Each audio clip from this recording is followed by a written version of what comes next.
Pakistan is not the kind of place that most people would associate with gay liberation, but some say the country is a great place to be gay, even describing the port city of Karachi as a gay man's paradise. Underground parties, group sex at shrines and marriages of convenience to members of the opposite sex are just some of the surprises that gay Pakistan has to offer. Under its veneer of strict social conformity, the country is bustling with same-sex activity. Danyaal, as he's asked to be known, is a 50-something businessman who lives in an affluent part of Karachi, and uses his smartphone to organize Karachi's gay party scene. One of the first things I did online, maybe 12 years ago, was type in G-A-Y and hit search. Back then I found a group and made contact with 12 people in this city, he says. After getting married, gay men will treat their wives well, but they will continue to have sex with other men. Qasim Iqbal, researcher. These days there are smartphone apps that use GPS to tell you how close you are to another gay person with an online profile. There are thousands of gay men online in Pakistan at any one time. The party scene is big,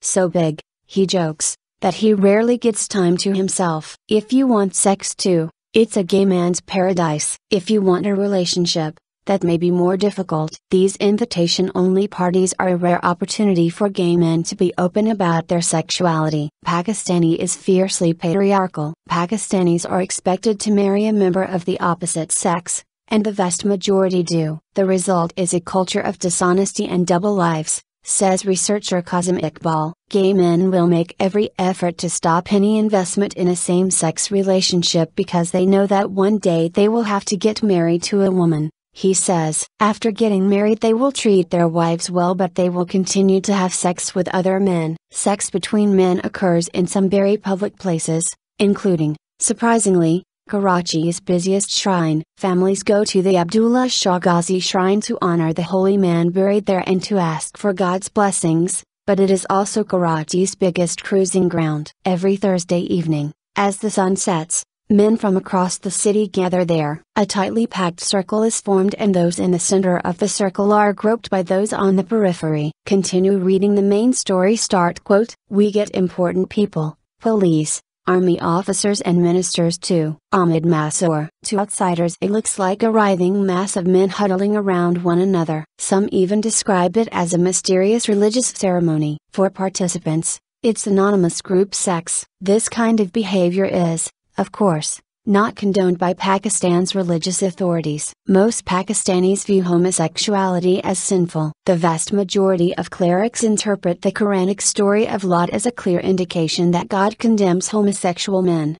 Some scholars going even further and recommending Sharia-based punishment for men who have sex with men. The shrine is far from the only place in Karachi where gay sex is freely available. It is, for example, easy to buy from a Maukiwala, a masseur who offers massage and extras for the equivalent of £5, or $7.80. We get important people, police, army officers and ministers too, says one masseur, Ahmed. He claims to have slept with more than 3,000 men during his working life, despite having 2 wives and 8 children. One of his wives, Sumra, wears a burqa and the niqab, but she has no objection to her husband's chosen profession and wishes more people would keep an open mind. I know he has sex, no problem. If he doesn't work, how will the kids eat? I get angry when people call them names. People are stuck in their ways. Sumra's position may appear surprising, but in fact it's not hard to understand,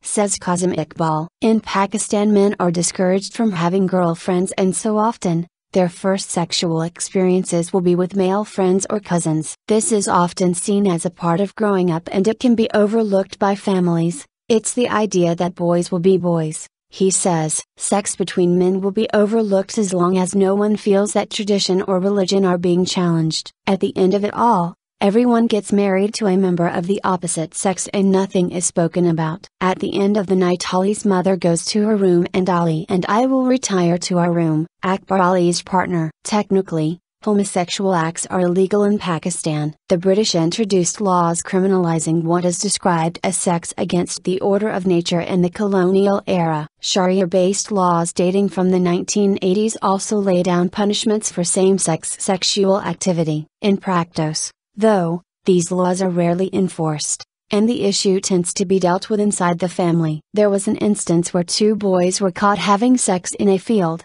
says Iqbal. The family tried to bribe the police with money because they didn't want the story going public. When the police wouldn't back down, the family asked for one detail to be changed. They wanted their son to be presented as the active sexual partner. For them, their son being passive would be even more shameful. In almost all cases, charges will be dropped, Iqbal says, but the boys will be forced to get married by their families. Just occasionally, though, Pakistani parents do reconcile themselves to children entering a long-term gay relationship. Akbar and Ali are one such couple who have made things work, against the odds. Ali's family was run by a matriarch, recalls Akbar. His grandmother was the head of the house, so I knew that winning her over would mean everything else would fall into place. I took the time to talk to her and convince her that I was a good person. That was first and foremost. It wasn't about coming out in a formal sense. It's more important to convince Ali's family that I'm a good human being. She once gave me a hand-embroidered decorative cloth that she had made as a teenager. She said she was giving it to me because she knew I take care of things. It was a kind gesture and a very personal kind of acceptance. Akbar and Ali have now set up home together with the support of their families. Akbar has a good relationship with Ali's mother. She comes to stay with us and I love watching soaps with her. At the end of the night she goes to her room and Ali and I will retire to our room. Two men sleeping in the same bed? Sure, she knows what is going on. We don't have to have a big discussion about it. Stories like this are,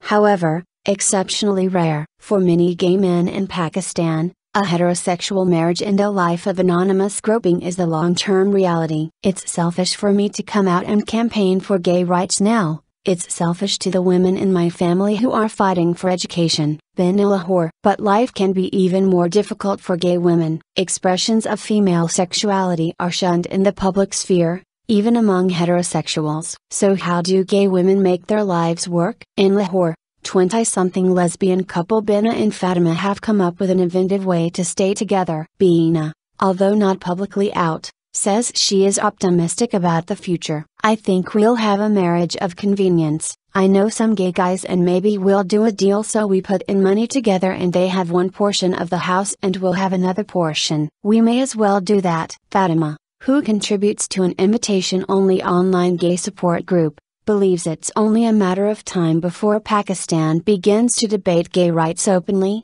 and people declare their homosexuality with pride. You can't stay in the closet forever. You have to come out. It's inevitable, she says. Bina is less hopeful. Gay rights in America came after women had basic rights. You don't see that in Pakistan. You are not allowed a difference of opinion here. My father is a gentleman, but I wouldn't put it past him to put a bullet through my head. I'm all for being true to myself, but I don't want to die young, she says. I think it's selfish for me to come out and campaign for gay rights now. It's selfish to the women in my family who are fighting for education and the right to marry the man of their dreams, or not to marry at all. It may take a generation for any real change to occur. Even liberal Pakistanis tend to regard sectarian violence and economic instability as more pressing issues. But there will still be private spaces where gay Pakistanis can express their sexuality openly.